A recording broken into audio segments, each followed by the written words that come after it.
Bonjour, ici Thierry Samlal de PMML. Aujourd'hui, je vous présente l'état du marché du centre-ville de Montréal pour le mois de août 2022.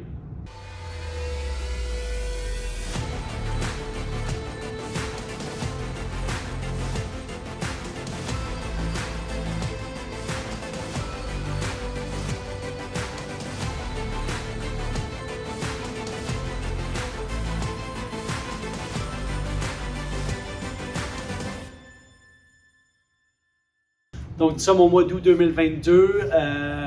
Honnêtement, l'été à Montréal a vraiment fait beaucoup de bien à tout ce qui est vie culturelle et vie de quartier. La construction a définitivement avancé dans différents projets au centre-ville de Montréal et on sent maintenant que l'automne est à l'approche, que le centre-ville demeure très, très fort. Donc, juste pour faire une petite parenthèse, naturellement, avec tout ce qui s'est passé pendant le temps de COVID, la clientèle au niveau des vendeurs et des acheteurs était très inquiète à savoir ce qui allait se passer avec le centre-ville de Montréal. Mais je peux vous dire que les inquiétudes peuvent être facilement mises de côté aujourd'hui avec ce qu'on voit. Il ne faut pas oublier qu'historiquement, le centre-ville de Montréal s'est fortement densifié entre les années 2009 à 2016. La population demeurant au centre-ville de Montréal a augmenté de près de 25% entre 2009 et 2016. Ça a été un moment où est-ce qu'il y a eu beaucoup de développement. Et depuis ce temps, avec le développement de Griffintown et de toutes les tours qui sont en train de se construire là, aux limites ouest du Golden Square Mile, il y a définitivement un renouveau au niveau de la clientèle qui habite dans le secteur. Une clientèle beaucoup plus jeune, très éduquée, très aisée financièrement et capable de payer des valeurs locatives extrêmement élevées pour aller chercher un lifestyle qui pour eux est important et qui est largement diversifié. Je m'explique parce que dans les secteurs du centre-ville, ici, on a dans le même quartier différents immeubles qui ont différentes signatures au niveau du lifestyle et qui attire une clientèle fort diversifiée de clients beaucoup plus jeunes. Aussi, pour la mise en contexte, il faut savoir qu'au Québec actuellement, il y a une quantité incroyable de notre population qui se situe dans la tranche d'âge du 15 à 30 ans. Et ces gens-là, de 15 à 19 ans, vont éventuellement rechercher des logements à court terme. Ils sont activement attirés par le marché du travail beaucoup plus rapidement que ceux de leur génération précédente à cause du manque qu'on a au niveau de la main-d'œuvre au centre-ville de Montréal. Et les populations de 20 ans en montant, bien, naturellement, c'est des gens qui sont actifs sur le marché du travail et qui veulent être près du centre-ville et qui veulent évoluer dans un environnement semblable à leur père. Donc, ils veulent être près des gens de la même génération de eux. Ils se sentent plus à l'aise. C'est des gens qui consomment beaucoup et qui n'ont pas de misère à payer une très, très forte valeur locative. D'où le fait que notre valeur locative est maintenue au centre-ville et que notre taux de vacances qui n'est pas computé, mais qui est extrêmement bas. Ceci étant dit, beaucoup de projets de développement, mais avant de parler de ces projets de développement-là, j'aimerais vous parler de statistiques de marché. Donc, nous, on sépare Montréal en deux secteurs, secteur Est, secteur Ouest, à partir de la ville de Saint-Laurent. Le plus fort du développement actuellement est en train de se faire du côté du secteur Ouest, ce qui est immédiatement à l'ouest du centre-ville de Montréal, où on retrouve les secteurs tels que le Golden Square Mile, Songnessie Village, qui est un secteur fortement anglophone, mais qui est très lifestyle, avec beaucoup de restaurants, beaucoup de bars, etc., de tavernes, d'endroits où est-ce que la population un peu plus jeune peut aller se divertir à la fin de la journée, qui est très près du centre-ville du côté ouest. Ensuite de ça, vous avez Griffintown qui est aussi du côté ouest, Ville-Marie qui est vraiment le centre de la ville, après ça Ville-Marie-Est qui est le secteur où on va densifier dans les prochaines années. Donc, on a vu une forte densification du côté ouest de Montréal, mais il y a déjà beaucoup de planifié du côté est et à partir du Vieux-Port de Montréal jusqu'au pont Jacques-Cartier, de la densification importante qui va avoir lieu dans les prochaines années. Vous connaissez ces projets-là. Je pense notamment au projet de silo numéro 5, qui est un projet de revampement et de repositionnement des silos à grains qui sont situés à l'est du Vieux-Port de Montréal, dans lesquels on va mettre des jardins verticaux, des espaces événementiels. On va annexer aussi à ça une certaine quantité de logements résidentiels.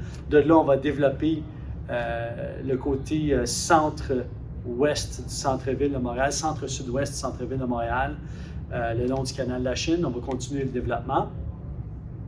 Et ça, c'est ce qui est déjà fait. Mais du côté est, vous avez naturellement le quartier des Lumières qui est en développement, au site Radio-Canada, etc. Dans ce secteur-là, vous avez également le site de Monsigny qui va être redéveloppé. Vous avez la continuité du Vieux-Port par Notre-Dame qui est en développement également. Certains sites appartenant au gouvernement du Québec aussi vont être repositionnés à court terme dans ce secteur-là. Et aussi, vous avez l'esplanade Cartier, qui est le développement du groupe Prével, qui est en fort développement en ce moment. Ce qui est intéressant de voir, c'est du côté est, on va se retrouver avec une population, une mixité de population qui va être beaucoup moins étudiante, d'après moi, beaucoup plus des travailleurs, et avec un fort volet social avec des logements abordables et des logements fort probablement subventionnés. On le voit, ce type de bâtiment-là est en train de se faire intégrer à des projets de construction d'importance qui vont avoir lieu du côté est de Montréal. Au centre même de Montréal, bien sûr, on a le quartier des spectacles qui est en densification actuellement et qu'on regarde plutôt du côté condo au centre de Montréal.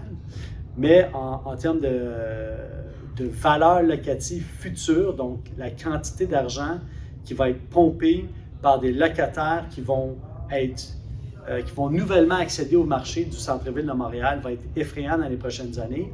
Moi, je m'attends à avoir une augmentation de la population assez équivalente à ce qu'on a vu entre 2006 et 2019. On risque de voir ça arriver dans les prochaines années à Montréal, dans les 5 prochaines années, du côté est, centre-ville, et qui va faire en sorte qu'on va créer une forte densification dans tout ce qui est Hochelaga Maisonneuve du côté est, qui va continuer à grandir avec le temps. Parlons de transactions. Chez PMML, c'est notre force au niveau des statistiques, au niveau de la revente, mais j'aimerais vous parler d'une transaction sur la rue Towers au centre-ville de Montréal. Et là, j'aimerais vous parler de valeur. Tu sais, beaucoup de gens me posent la question sur le marché, OK, je vais acheter un immeuble au centre-ville de Montréal, combien je dois payer pour une tour, dans quelle fourchette de prix est-ce que je dois me situer, etc. Mais ça varie fortement entre, je vous dirais, 475 000 et 200 000 la porte. C'est majoritairement de ce que je vois ici dans mes statistiques. Les immeubles qui sont plus neufs ou qui ont soit été construits pour livraison vont se situer plutôt dans la tranche de 450 à 475 000. Donc, imaginez-vous des tours là, construits là, pour des acquéreurs. Bien, la fourchette de ce qu'on peut voir, c'est entre 450 et 475 000 la porte pour ce type d'immeuble-là. Et aussi toute une gamme d'immeubles qui se fait vendre dans des catégories de moindres portes. Donc, mettons 100 portes en descendant. Et là, on est plutôt dans le 250 000. On peut aller jusqu'à 200 000 à 250 000 en moyenne, dépendamment de l'âge de l'actif et dépendamment de la disponibilité de ces actifs-là. Donc, ce qu'on voit, c'est un fort vouloir pour acquérir des immeubles neufs, bâtis, purpose-built, comme on dit en anglais, donc bâtis pour vraiment une clientèle type, pour un client acheteur type, avec une signature par immeuble. Donc, chaque immeuble a un nom particulier et un lifestyle attaché à ça, avec une thématique qui lui est propre. Donc, c'est ce qu'on voit sur le marché.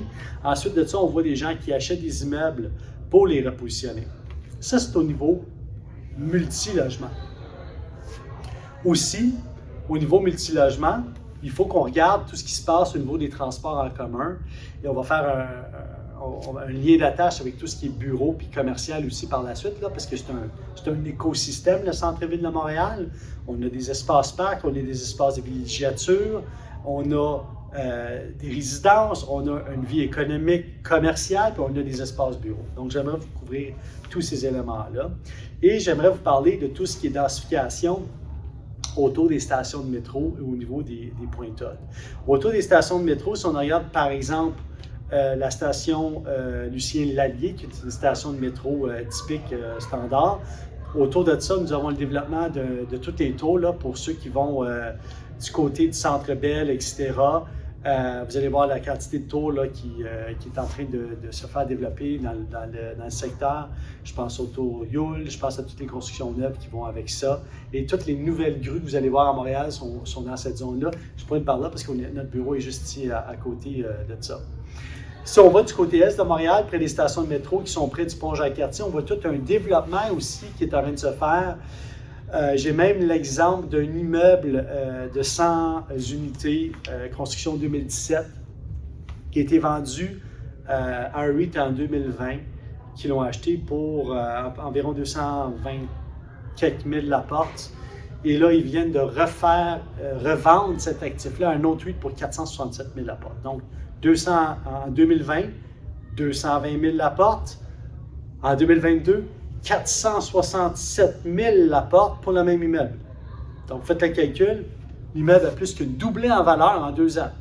Incroyable de dire qu'une société qui a bien fait sa vérification diligente avant d'acquérir l'immeuble dans le secteur, qui connaissait très bien le secteur et qui a fait une vente qui a créé un précédent au niveau des comparables dans le secteur, a réussi par la suite à revendre à une autre société semblable à près du double la valeur en 2 ans, un immeuble près du centre-ville de Montréal. Donc, c'est un exemple de ce qui se passe. Et ça, c'est qu'est-ce qui fuel, qu'est-ce qui catalyse le mouvement en ce moment par rapport à ça. C'est simple, c'est les transports en commun et c'est l'engouement au niveau de la ville de Montréal.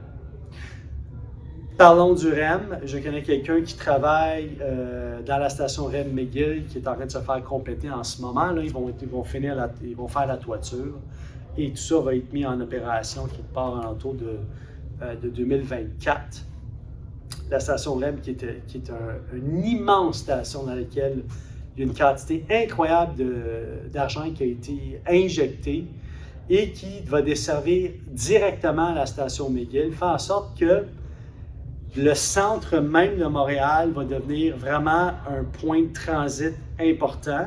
Pour ceux qui connaissent McGill, on est au centre des activités commerciales. On est près de l'université McGill, pas très loin de Concordia. Et il y a tous les espaces bureaux qui sont autour. Donc, c'est un point de transit important. Qu'est-ce qui va arriver avec ce point de transit-là? C'est que ça va permettre aux gens de l'extérieur de Montréal de venir au centre-ville et bénéficier des services de l'activité et du lifestyle de façon rapide. Et aussi permettre aux gens qui habitent en banlieue de transiter. Donc, ce qui est REM va permettre au centre-ville de Montréal d'augmenter son PIB par rapport à l'économie, puis par rapport à l'utilisation aussi des espaces bureaux qui vont être maximisés. Et ça, c'est un point. Au niveau de la population qui habite localement, donc tout ce qui est développé, tous les centres lifestyle, tous les mini-quartiers dans des quartiers qui se développent actuellement. Et tout ça, ce développement-là ne se fera pas nécessairement par du transport en commun, d'où l'importance des rues piétonnes à Montréal. Et je tiens à l'inciter parce que vous avez remarqué que la mairesse a fait beaucoup d'efforts de ce côté-là et toute l'administration de la ville de Montréal pour créer une ville à travers, bien sûr, toutes les discussions avec la CEM, la communauté métropolitaine de Montréal, qui s'occupe de tout ce qui est environnemental en ce moment, pour justement offrir des rues piétonnes et pour densifier tout ce qui est voies cyclables pour que les gens circulent à Montréal. Vous savez, quand il n'y a pas de trafic à Montréal, vous pouvez tout faire à pied.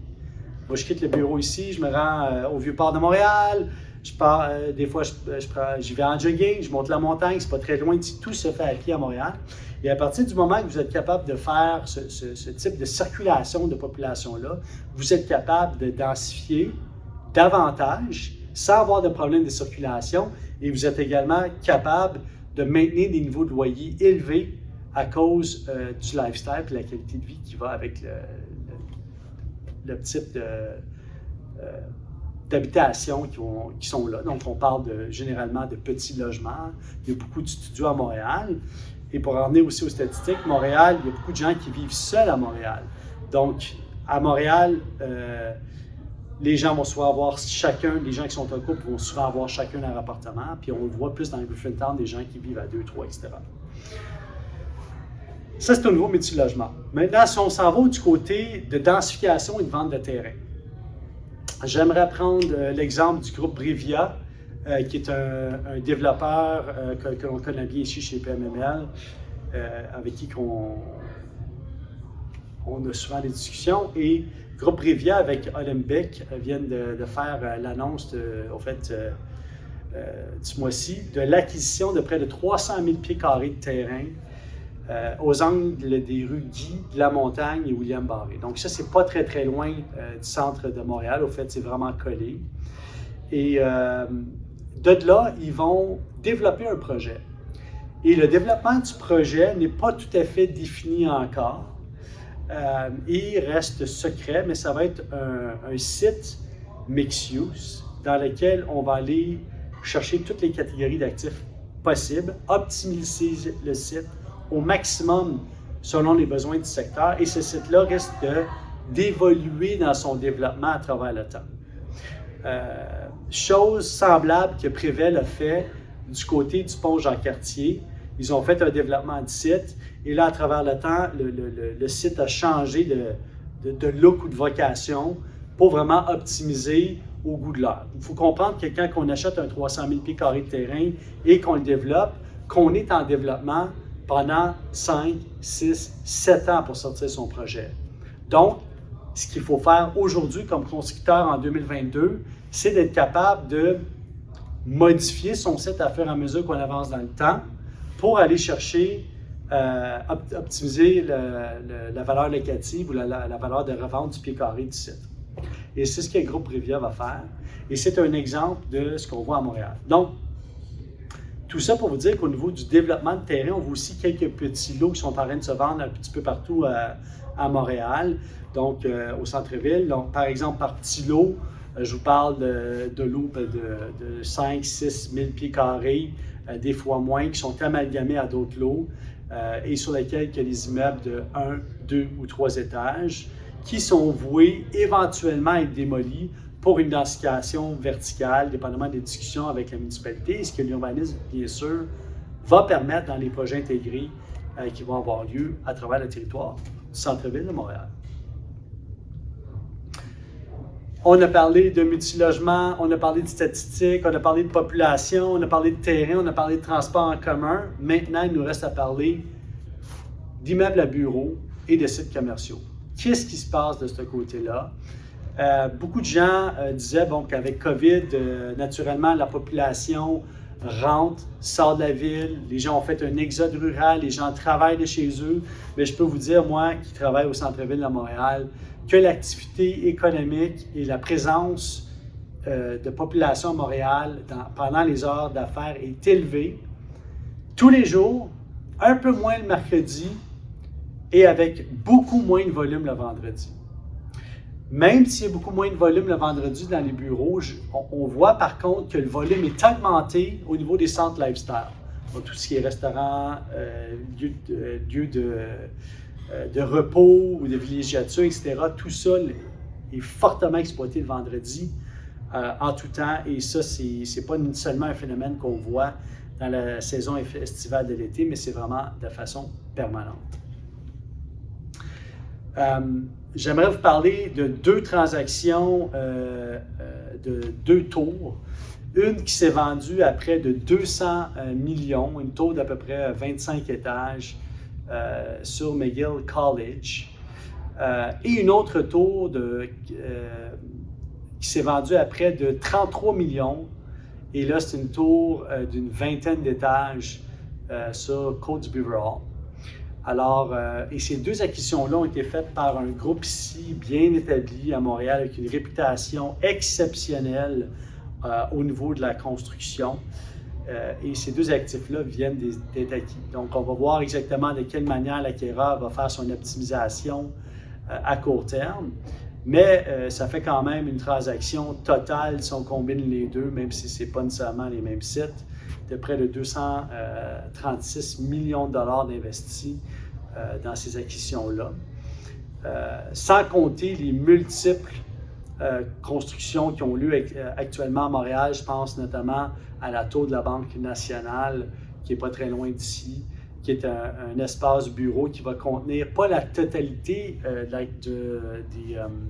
des employés de la Banque nationale pour des raisons de sécurité, mais la grande majorité des gens qui vont simplement pouvoir être près d'une station de métro, près du REM, qui est ici à Bonaventure, et également pouvoir faire à pied Vieux-Montréal, les magasins, être près de Griffintown pour la clientèle qui habite à Griffintown, la clientèle locataire qui habite à Griffintown, qui peut simplement traverser ici Robert-Bourassa, aller travailler à la tour, après ça, marcher dans le Vieux-Montréal, bénéficier du lifestyle qui va avec ça, la montagne n'est pas loin, etc.